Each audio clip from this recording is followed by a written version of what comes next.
क्या है आरएसएस? हाँ। आरएसएस अपने आप को एक सांस्कृतिक संगठन कहता है। उसका कोई कोटा नहीं है संवैधानिक पदों के लिए, आरएसएस का कोई कोटा नहीं होता है। लेकिन आरएसएस की गोद में बैठा हुआ जो जदयू है, अब उनको लगता है कि आरएसएस का भी कोटा होता है। आरएसएस की गोद में जेडीयू बैठा है, बैठा ही हुआ है। हाँ। आरएसएस और बीजेपी की गोद में ही तो बैठा है जदयू। भाजपा जो परिवारवाद के नाम पे करती है, वो राजनीति के अंदर परिवारवाद चिल्लाते चिल्लाते पैसावाद जो है उसको ढक देती है। जैसे पैसावाद कोई राजनीतिक विषय नहीं है।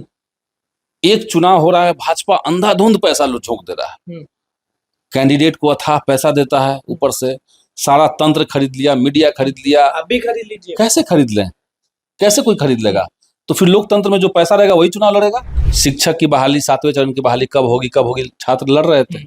महागठबंधन की सरकार आई, हम लोगों ने फैसला लिया कि उसको बीपीएससी के माध्यम से बहाली करवाना है। आप लोगों ने लिया? उसी समय का तो निर्णय है। नहीं, उसी समय का बिल्कुल है, लेकिन नीतीश जी का विजन होगा ना कि नीतीश जी शुरू से विजन था सबको नियोजित, सबको कॉन्ट्रैक्ट पे, सबको ठेका पे रखने का। कहावत है चोर बोले जोर से जी।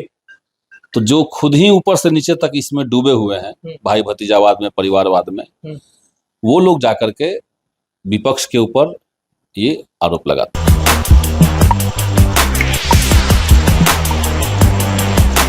देखिए, प्रशांत किशोर कुछ बोलते हैं तो अशोक चौधरी बहुत ज्यादा बमक जाते हैं। नमस्कार, मैं मणिकुल तिवारी और आप वॉइस हब देख रहे हैं। देखिए, हमारे साथ संदीप सौरभ मौजूद हैं।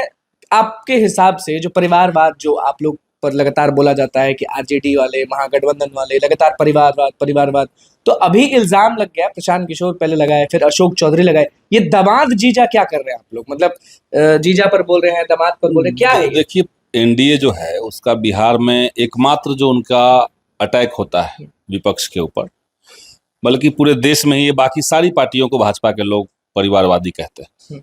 यूपी में भी कहते हैं, यहाँ भी कहते हैं, सब जगह, बंगाल में भी कहते हैं, झारखंड में भी कहते हैं। लेकिन हकीकत क्या है कि एनडीए के भीतर न केवल परिवारवाद है, न केवल भाई भतीजावाद है, बल्कि बड़े पैमाने पर भ्रष्टाचार भी है पदों को वितरित करने में। अब अशोक चौधरी जी की आप बात कर रहे हैं तो खुद जदयू से मंत्री है, उनकी जो बेटी है वो लोजपा से सांसद हैं।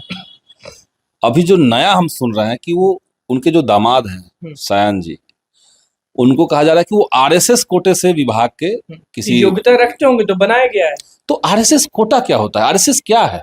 क्या है आरएसएस? आरएसएस क्या है आप कह रहे हैं? हाँ, क्या है आरएसएस? आरएसएस अपने आप को एक सांस्कृतिक संगठन कहता है। उसका कोई कोटा नहीं है संवैधानिक पदों के लिए, आरएसएस का कोई कोटा नहीं होता है। लेकिन आरएसएस की गोद में बैठा हुआ जो जदयू है, अब उनको लगता है कि आरएसएस का भी कोटा होता है। आरएसएस की गोद में जेडीयू बैठा है, बैठा ही हुआ है। आरएसएस और बीजेपी की गोद में ही तो बैठा है जदयू। दूसरी बात की हमने देखा कि संजय झा की 2 बेटियां, अचानक से उनको सुप्रीम कोर्ट के 2 काउंसिल बना दिया गया।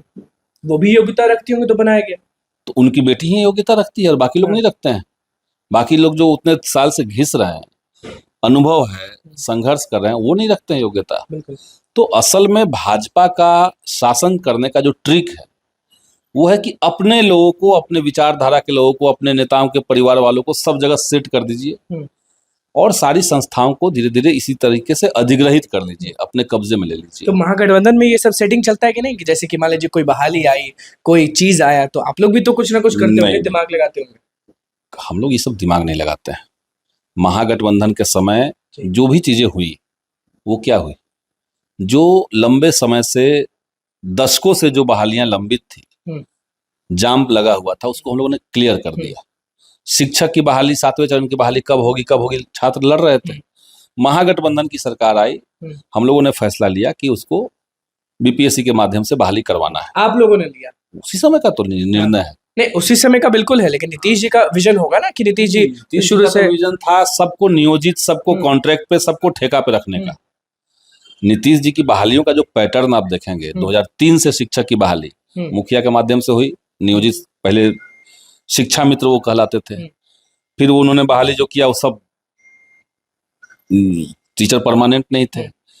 परमानेंट टीचर और राज्य कर्मी का दर्जा, जो पहले से शिक्षक हैं नियोजित, उनको राज्य कर्मी का दर्जा, ये सब महागठबंधन के समय का आप लोग आए तो सब फैसला था। उसी समय का ये फैसला है, आपको पता होगा।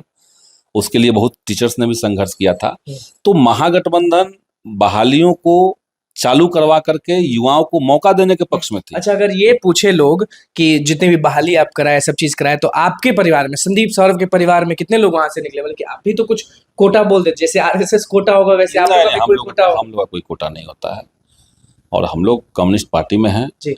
पार्टी में काम करता है लोग, पार्टी उसको आगे बढ़ाती है, पार्टी ने जिम्मेदारी दी। हमारे यहाँ ये मौका नहीं, जिम्मेदारी, जवाबदेही। आप जो करते हैं उसकी जवाबदेही होती है। दामाद पर तो बोल दिए, जीजा भी बहुत वायरल हो रहे हैं, चिराग पासवान। अब तो चिराग पासवान हो, मांझी जी की पार्टी हो, सब जगह चिराग पासवान के जो जीजा हैं उनको कोई आयोग में रखा गया, मांझी जी के जो दामाद हैं उनको भी कोई आयोग में रखा गया। तो जितने आयोग हैं उन आयोगों में चंद नेताओं के परिवार के लोगों को रख दिया गया, और उन्हीं की पार्टी का, हम छोड़ दीजिए बाकी जनता और बाकी लोगों का जो योग्यता रखते हैं उनको छोड़ दीजिए, उन्हीं की पार्टी के बाकी कार्यकर्ता कहाँ हैं? लोजपा के बाकी कार्यकर्ताओं को, जो इतने सालों से लोजपा को संभाल रहे थे, उनको मौका क्यों नहीं मिला? जब टिकट का वितरण होता है तो ऐसे क्यों होता है कि एक ही परिवार के सब लोगों को, बहू, दामाद, समधिन, सबको तो वही पार्टी से टिकट मिलता है? तो ये असल में परिवारवाद चिल्लाते हैं। कहावत है, चोर बोले जोर से जी। तो जो खुद ही ऊपर से नीचे तक इसमें डूबे हुए हैं, भाई भतीजावाद में, परिवारवाद में, वो लोग जाकर के विपक्ष के ऊपर ये आरोप लगाते हैं। मतलब कि सीधे है कि महागठबंधन बहुत साफ सुथरा है, परिवारवाद इधर नहीं उधर ही। हमारा मानना है कि देखिए, परिवारवाद जिसको लोग कहते हैं वो तो भारत में जो व्यवस्था है, सामाजिक आर्थिक व्यवस्था है, उसका एक अंग बना हुआ है। कोई बाप का जितना जमीन है, जितनी संपत्ति है, उसके बेटे को वो हस्तांतरित हो जाता है। तो उसी तरीके से पार्टियों में भी चलता है। ये एक अलग से नया चीज नहीं है, एक बात। दूसरी बात, हम मानते हैं कि गलत तरीके से अयोग्य व्यक्ति को आप मत रखिए, कोई भी हो। चुनाव में आप रख रहे हैं तो उसका एक, जनता में कम से कम उसका एक ये है, जनता तय कर सकती है कि उसको हरा भी सकती है, जिता भी सकती है। लेकिन आयोग के चेयरमैन के पद पर आप रखते हैं किसी को, तो वहां तो जनता, चेयरमैन के पद पे भी रख दिए कई आयोग में है जी, कई आयोग के अध्यक्ष तो बनाए हैं ना अभी। ये जो जितने आप दामाद जी कह रहे हैं, बहनोई जो उनके हैं, लोग को तो बनाया गया है। हमारा कहना है कि उस तरह के पदों पर, अब जब संवैधानिक पदों पर किसी को बैठाते हैं तो वहां जनता के हाथ में कुछ नहीं बचता है।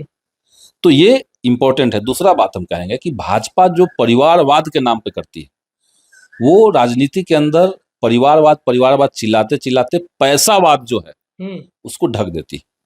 जैसे पैसावाद कोई राजनीतिक विषय नहीं है। एक चुनाव हो रहा है, भाजपा अंधाधुंध पैसा झोंक दे रहा है, कैंडिडेट को अथाह पैसा देता है, ऊपर से सारा तंत्र खरीद लिया, मीडिया खरीद लिया। आप भी खरीद लीजिए। कैसे खरीद लें? कैसे कोई खरीद लेगा? तो फिर लोकतंत्र में जो पैसा रहेगा वही चुनाव लड़ेगा, यही होगा ना। पाली से लड़ रहे हैं ना इस बार कि नहीं? हाँ, अगर महागठबंधन से फैसला होता है, पार्टी ने कहा, पार्टी अगर कहेगी तो हम लड़ेंगे। और मान लीजिए जो वादा आप किए थे पाली में, वो कुछ अगर अधूरा किसी कारण से रह गया तो वो पूरा होगा? क्योंकि हमने वादा किया था कि जनता के साथ रहेंगे, जनता की आवाज बनेंगे, जो मुद्दे समाधान लायक हैं उस पर हम लोग लड़ के करवाएंगे, और जो मुद्दे सरकार नहीं सुनेगी उस पर संघर्ष करेंगे। बिल्कुल। हर चीज का हमने नहीं कहा कि हम हर चीज करवा देंगे। एक विपक्ष के विधायक के बतौर हम लोगों ने जनता के तमाम मुद्दों को लेकर के संघर्ष किया, और उसमें काफी मुद्दों में हम लोग सफलता भी हासिल। तैयार है सदन शुरू होने वाला उसके लिए तैयार है ना, क्योंकि अब तो टाइम है, जुलाई के एंड में होना है, तो एकदम हम लोग तैयार है। देखिए, हमारे साथ संदीप सौरभ विधायक मौजूद थे। क्या कुछ कहा इन्होंने, सारे मुद्दों पर वो आपने सुन लिया। तो बस हमारे चैनल को सब्सक्राइब करें, इस पेज को लाइक करें। कैमरा के साथ धन्यवाद।